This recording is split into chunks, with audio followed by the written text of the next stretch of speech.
વડોદરાના વાઘોડિયા તાલુકાના ખેડૂતોએ નર્મદા કેનાલમાં પાણી છોડવાની માંગણી સાથે વિરોધ નોંધાવ્યો છે। વાઘોડિયાના જૂના રામપુરા ગામ નજીક પસાર થતી કેનાલમાં પાણી છોડવા ખેડૂતો માંગણી કરી રહ્યા છે। ખેડૂતોનો આરોપ છે કે નર્મદા વિભાગના અધિકારીઓ અમારી રજૂઆત સાંભળતા જ નથી। હાલ કપાસ સહિતના પાકોમાં સિંચાઈ માટે પાણીની જરૂરિયાત છે અને પાણી છોડવામાં ન આવતા ખેતી પાક પર સંકટ ઊભું થયું છે। ઉપરાંત શિયાળુ પાકના વાવેતર માટે પણ ખેડૂતોને પાણીની જરૂરિયાત છે। જૂના રામપુરા, નવા રામપુરા સહિત 5 ગામના ખેડૂતોએ નર્મદા કેનાલ ખાતે એકત્ર થઈને વિરોધ નોંધાવ્યો હતો।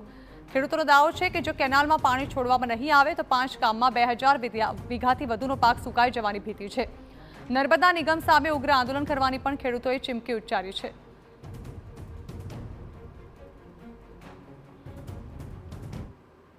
કરેલ છે અમે હાલમાં એ શિયાળુ પાકના વાવેતરને પાણીની અત્યંત જરૂરિયાત છે। અમે आज केनालना अधिकारीओ छे तेनो हालमां अवारनवार संपर्क करवा छतां पण अमारो कोई फोन रिसीव करता नथी अने अधिकारीओ पोतानी जातने कलेक्टर मानता होय एवुं अमने अहसास थई रह्यो छे।